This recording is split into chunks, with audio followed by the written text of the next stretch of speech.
ನಮಗೆ ತಿಳಿದ ಹಾಗೆ ಈ ಕಾಲದಲ್ಲಿ ತಪ್ಪು ಮಾಡಿದ ಅಪರಾಧಿಗಳಿಗೆ ಕೊಡುವ ಶಿಕ್ಷೆ ಜೈಲಿಗೆ ಹಾಕುವುದು, ಇಲ್ಲವೆಂದರೆ ಗಲ್ಲಿಗೆ ಏರಿಸುವುದು. ತಪ್ಪು ಮಾಡಿದರೆ ಶಿಕ್ಷೆ ಇರುತ್ತೆ ಅಂತ ಗೊತ್ತಿದ್ದರೂ ಅಪರಾಧ ಕಡಿಮೆಯಾಗಲಿಲ್ಲ. ಇದಕ್ಕೆ ಕಾರಣ ಜನರು ನೋಡದ ಹಾಗೆ 4 ಗೋಡೆಗಳಲ್ಲಿ ಶಿಕ್ಷೆ ಕೊಡುವುದರಿಂದ ಇರಬಹುದು. ಆದರೆ ನಮ್ಮ ಪ್ರಾಚೀನ ಕಾಲದಲ್ಲಿ ಶಿಕ್ಷೆಗಳು ಗೋಡೆಗಳ ಮಧ್ಯೆ ಕೊಡುತ್ತಿರಲಿಲ್ಲ. ಎಲ್ಲ ಶಿಕ್ಷೆಗಳು ಜನರ ಮಧ್ಯದಲ್ಲೇ ಕೊಡುತ್ತಿದ್ದರು. ಇದರಿಂದ ಜನ ತಪ್ಪು ಮಾಡಲು ಭಯಪಟ್ಟು ಹಿಂದೆ ಹೋಗುತ್ತಿದ್ದರು. ಆಗಿನ ಕಾಲದ ಶಿಕ್ಷೆಗಳನ್ನು ನೀವು ಕೇಳಿದರೆ ಈಗಿನ ಕಾಲದಲ್ಲಿರುವ ಗಲ್ಲಿಗೇರಿಸುವ ಎಂಬ ಶಿಕ್ಷೆ ಎಷ್ಟೋ ಉತ್ತಮ ಎಂದು ಭಾವಿಸುತ್ತೀರಾ? ಆ ವಿಧಾನಗಳನ್ನು ಶಿಕ್ಷೆ ಎನ್ನುವ ಬದಲು ಚಿತ್ರಹಿಂಸೆ ಎಂದು ಕರೆಯಬಹುದು. ಅಂತಹ ಕೆಲವು ಚಿತ್ರಹಿಂಸೆಗಳ ವಿಧಾನವನ್ನು ನಾವು ಈ ವಿಡಿಯೋದಲ್ಲಿ ತಿಳಿಯೋಣ. ಬ್ರೇಜನ್ ಬುಲ್, ಕಂಚಿನ ಗೂಳಿ. ಈ ವಿಧಾನವನ್ನು 6ನೇ ಶತಮಾನ BCE ಯಲ್ಲಿ ಸಿಸಿಲಿಯ ಒಂದು ಭಾಗವನ್ನು ಆಳಿದ ಪಲಾರಿಸ್ ಎಂಬ ರಾಜನು ಬಳಸುತ್ತಿದ್ದನು. ಈ ವಿಧಾನದಲ್ಲಿ ಒಂದು ಜೀವ ಹಿಡಿಸುವ ಗಾತ್ರದ ಕಂಚಿನ ಗೂಳಿಯನ್ನು ಒಳಗೊಂಡಿತ್ತು. ಇದರ ಒಳಭಾಗದಲ್ಲಿ ಖಾಲಿಯಾಗಿದ್ದು ಹೊರಭಾಗದಲ್ಲಿ ಬಾಗಿಲನ್ನು ಹೊಂದಿತ್ತು. ಇದರಲ್ಲಿ ಮೊದಲು ಹಿಂಸಕನು ಅಪರಾಧಿಯನ್ನು ಗೂಳಿಯ ಒಳಗೆ ಇರಿಸಿ ಅದರ ಕೆಳಗೆ ಬೆಂಕಿಯನ್ನು ಹೊತ್ತಿಸುತ್ತಿದ್ದನು. ಹೀಗೆ ಬೆಂಕಿ ಅಪರಾಧಿಯನ್ನು ಸಾವಿಗೆ ಸುಡುತ್ತಿತ್ತು.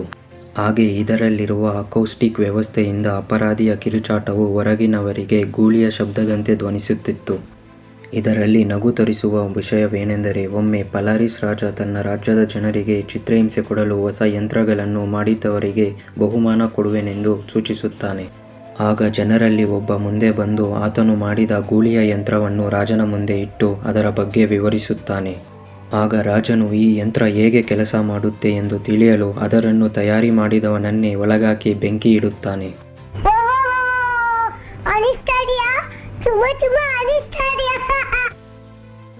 Roman candle.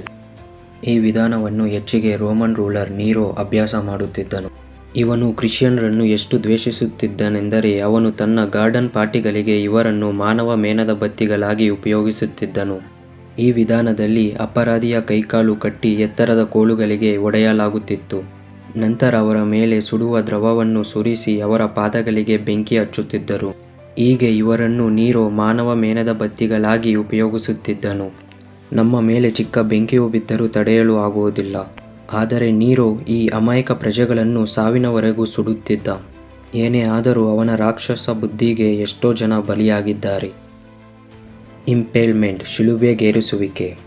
ಈ ವಿಧಾನದಲ್ಲಿ ಅಪರಾಧಿಯನ್ನು ಒಂದು ಉದ್ದವಾದ ಗ್ರೀಸ್ ಹಚ್ಚಿದ ಕೋಲಿನ ಮೇಲೆ ಕೂರಿಸುತ್ತಿದ್ದರು. ಈ ಕೋಲನ್ನು ಅವರ ಪ್ರೈವೇಟ್ ಭಾಗದಲ್ಲಿ ಸೇರಿಸಲಾಗುತ್ತಿತ್ತು. ಸಮಯಾಂತರದಲ್ಲಿ ಗುರುತ್ವಾಕರ್ಷಣ ಶಕ್ತಿಯಿಂದ ನಿಧಾನವಾಗಿ ಅಪರಾಧಿಯ ದೇಹ ಕೆಳಗೆ ಬರುವುದರಿಂದ ಆ ಕೋಲು ಮತ್ತಷ್ಟು ಒಳಗೆ ಹೋಗುತ್ತಿತ್ತು. ಹೀಗೆ ಆ ಕೋಲು ತಲೆಯಿಂದ ಆಚೆ ಬರುತ್ತಿತ್ತು. ಇದರಿಂದ ಅಪರಾಧಿಯು ತಡೆಯಲಾರದ ನೋವಿನಿಂದ ಕೆಲವು ಗಂಟೆಗಳಲ್ಲೇ ಪ್ರಾಣ ಬಿಡುತ್ತಿದ್ದನು. ರ್ಯಾಟ್ ಟಾರ್ಚರ್, ಇಲಿಯ ಚಿತ್ರಹಿಂಸೆ. ಈ ವಿಧಾನದಲ್ಲಿ ಅಪರಾಧಿಯ ಹೊಟ್ಟೆಯ ಮೇಲೆ ಒಂದು ಸಣ್ಣ ಪಂಜರದೊಳಗೆ ಇಲಿಯನ್ನು ಇರಿಸಲಾಗುತ್ತಿತ್ತು. ಇಲಿಗಳಿಗೆ ಇರುವ ಪ್ರತಿಭೆ ಏನೆಂದರೆ ಅವು ಏನನ್ನು ಬೇಕಾದರೂ ತಿನ್ನುತ್ತವೆ. ಹೀಗಾಗಿ ಪ್ರಾಚೀನ ಜಗತ್ತಿನಲ್ಲಿ ಮಾನವರು ಇಲಿಗಳಿಂದ ಚಿತ್ರಹಿಂಸೆ ಕೊಡುತ್ತಿದ್ದರು ಎನ್ನುವುದರಲ್ಲಿ ಆಶ್ಚರ್ಯವೇನಿಲ್ಲ. ಈ ವಿಧಾನದಲ್ಲಿ ಹಿಂಸಕನು ಹೊರಗಿನಿಂದ ಪಂಜರವನ್ನು ಬಿಸಿ ಮಾಡುತ್ತಿದ್ದ.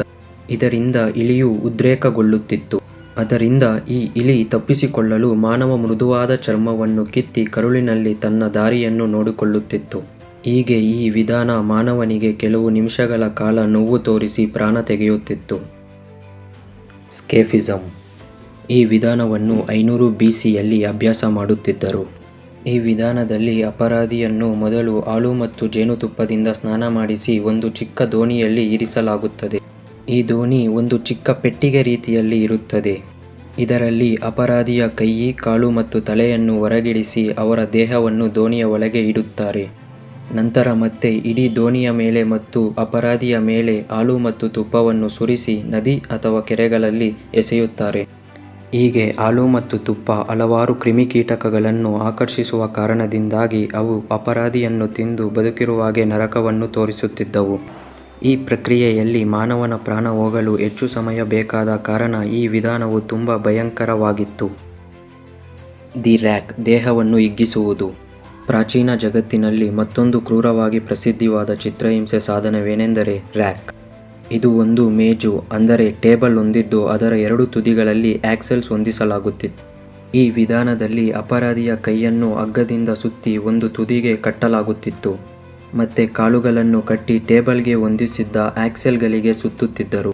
ಹೀಗೆ ಯಾವಾಗ ಹಿಂಸಕನು ಈ ಆಕ್ಸೆಲ್ಗಳನ್ನು ನಿಧಾನವಾಗಿ ತಿರುಗಿಸುವಾಗ ಅಪರಾಧಿಯ ಸೊಂಟ, ಮೊಣಕಾಲು, ಭುಜ ಮತ್ತು ಮೊಣಕೈ ಕೀಲುಗಳು ಪಲ್ಲಾಟ ಅಂದರೆ ಜಾಗ ಬದಲಾಯಿಸುತ್ತಿತ್ತು. ಹೀಗೆ ಹಿಂಸಕನು ಕೆಲವು ಗಂಟೆಗಳ ಕಾಲ ಅಪರಾಧಿಗೆ ನೋವು ಕೊಟ್ಟು ಯಮಲೋಕಕ್ಕೆ ದಾರಿ ತೋರಿಸುತ್ತಿದ್ದ. ಮೋಲ್ಟನ್ ಗೋಲ್ಡ್, ಕರಗಿಸಿದ ಬಂಗಾರ. ಈ ವಿಧಾನವನ್ನು ಹೆಚ್ಚಿಗೆ ರೋಮನ್ನರು ಮತ್ತು ಸ್ಪ್ಯಾನಿಷ್ ಜನರು ಹೆಚ್ಚಿಗೆ ಅಭ್ಯಾಸ ಮಾಡುತ್ತಿದ್ದರು. ಈ ವಿಧಾನದಲ್ಲಿ ಅಪರಾಧಿಯನ್ನು ತಡೆಹಿಡಿದು ಬಿಸಿ ಮಾಡಿದ ಚಿನ್ನವನ್ನು ಅವನ ಗಂಟಲಿಗೆ ಸುರಿಯಲಾಗುತ್ತಿತ್ತು. ಇದರ ಫಲಿತಾಂಶ ಅಂಗಗಳಿಗೆ ತೀವ್ರವಾದ ಹಾನಿ ಮತ್ತು ಶ್ವಾಸಕೋಶದಲ್ಲಿ ಗುಳ್ಳೆಗಳು ಬಂದು ತಕ್ಷಣದ ಸಾವಿಗೆ ಕಾರಣವಾಗುತ್ತಿತ್ತು. ಕರಗಿಸಿದ ಚಿನ್ನವನ್ನು ಕುಡಿಯುವುದರಿಂದ ಇದು ಬಹುತೇಕ ನಂಬಲಾಗದ ಮರಣದಂಡನೆ ವಿಧಾನವಾಗಿದೆ. ಸ್ಪ್ಯಾನಿಷ್ ಡಾಂಕಿ, ಸ್ಪ್ಯಾನಿಷ್ ಕತ್ತೆ. ಈ ವಿಧಾನವನ್ನು ಮಧ್ಯಕಾಲೀನ ಚಿತ್ರಹಿಂಸೆ ಸಾಧನಗಳಲ್ಲಿ ಅತ್ಯಂತ ಕ್ರೂರವಾಗಿದೆ. ಈ ವಿಧಾನವನ್ನು ವುಡನ್ ಹಾರ್ಸ್ ಎಂದು ಸಹ ಕರೆಯುತ್ತಾರೆ. ಈ ವಿಧಾನವು ಚೂಪಾದ ಟ್ರಯಾಂಗಲ್ ಶೇಪಲ್ಲಿರುವ ಮೆಟಲ್ ಅಥವಾ ಮರದಿಂದ ಮಾಡಿರುವ ದಿಂಬೆಯನ್ನು ಹೊಂದಿರುತ್ತೆ. ತಪ್ಪು ಮಾಡಿದವರನ್ನು ಚೂಪಾದ ಈ ದಿಂಬೆಯ ಮೇಲೆ ಕೂರಿಸುತ್ತಾರೆ. ಆದರೆ ಈ ಚಿತ್ರಹಿಂಸೆ ಇಲ್ಲಿಗೆ ಮುಗಿದಿಲ್ಲ. ಅಪರಾಧಿಗಳಿಗೆ ಹೆಚ್ಚು ನೋವು ಕೊಡಲು ಅವರ ಕಾಲಿಗಳಿಗೆ ತೂಕವಾದ ವಸ್ತುಗಳನ್ನು ಕಟ್ಟುತ್ತಿದ್ದರು. ಈ ತೂಕದಿಂದ ಗುರುತ್ವಾಕರ್ಷಣ ಶಕ್ತಿ ಅಪರಾಧಿಯನ್ನು ಕೆಳಕ್ಕೆ ಎಳೆಯುವುದರ ಕಾರಣ ಅಪರಾಧಿಯು ಎರಡು ಕಾಲುಗಳ ಮಧ್ಯದಿಂದ ಹರಿದು ಎರಡು ಭಾಗಗಳಾಗಿ ಬೇರ್ಪಡುತ್ತಾನೆ. ಫ್ಲೇಯಿಂಗ್, ಚರ್ಮ ತೆಗೆಯುವುದು. ಫ್ಲೇಯಿಂಗ್ ಅನ್ನು ಅಸರಿಯರು, ಅಜೆಟ್ಗರು, ಚೈನೀಸ್ ಮತ್ತು ಹಲವಾರು ಮಧ್ಯಕಾಲೀನ ಯುರೋಪಿಯನ್ ಜನರು ಅಭ್ಯಾಸ ಮಾಡುತ್ತಿದ್ದರು. ಈ ವಿಧಾನದಲ್ಲಿ ಅಪರಾಧಿಯ ದೇಹದ ಚರ್ಮವನ್ನು ತೆಗೆಯಲಾಗುತ್ತದೆ. ಎಲ್ಲ ಪ್ರಾಚೀನ ಪ್ರಪಂಚದ ಮರಣದಂಡನೆ ವಿಧಾನಗಳಲ್ಲಿ ಇದರ ನಿಧಾನ ಪ್ರಕ್ರಿಯೆಯ ಕಾರಣದಿಂದಾಗಿ ಅತ್ಯಂತ ನೋವಿನಿಂದ ಕೂಡಿರುತ್ತದೆ. ಈ ವಿಧಾನದಲ್ಲಿ ಹಿಂಸಕನು ಚೂಪಾದ ಬ್ಲೇಡಿನಿಂದ ಅಪರಾಧಿಯ ಚರ್ಮವನ್ನು ತೆಗೆಯಲು ಪ್ರಾರಂಭಿಸುತ್ತಾನೆ. ಹೆಚ್ಚಿಗೆ ಈ ವಿಧಾನದಲ್ಲಿ ತಲೆಯಿಂದ ಪ್ರಾರಂಭಿಸುತ್ತಾರೆ, ಏಕೆಂದರೆ ಈ ಪ್ರದೇಶವು ಮಾನವನು ಇನ್ನೂ ಪ್ರಜ್ಞೆಯಲ್ಲೇ ಇರುವುದರಿಂದ ಹೆಚ್ಚು ದುಃಖವನ್ನು ಉಂಟುಮಾಡುತ್ತದೆ. ಕೆಲವು ನಿದರ್ಶನಗಳಲ್ಲಿ ವ್ಯಕ್ತಿಯ ದೇಹದ ಭಾಗಗಳನ್ನು ಬಿಸಿಯ ನೀರಿನಲ್ಲಿ ಕುದಿಸಿ ಚರ್ಮವನ್ನು ಮೃದುವಾಗಿ ಮತ್ತು ಸುಲಭವಾಗಿ ತೆಗೆಯಲಾಗುತ್ತಿತ್ತು.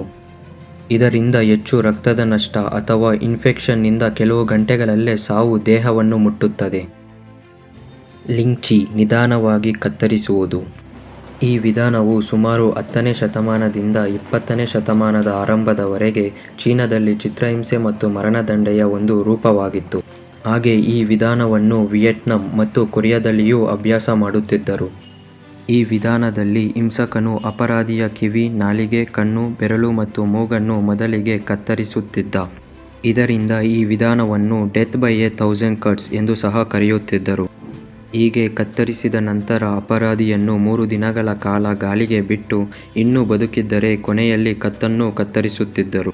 ಈ ವಿಧಾನವು ಎಷ್ಟು ಭಯಂಕರವಾಗಿತ್ತು ಎಂದರೆ ಕೆಲವೊಮ್ಮೆ ಅಪರಾಧಿಯ ಕುಟುಂಬದವರು ಆತನ ನರಳಾಟವನ್ನು ನೋಡಲಾಗದೆ ಹಿಂಸಕನಿಗೆ ಲಂಚ ಕೊಟ್ಟು ಬೇಗ ಕತ್ತನ್ನು ಕತ್ತರಿಸಲು ಭಿಕ್ಷೆ ಬೇಡುತ್ತಿದ್ದರು.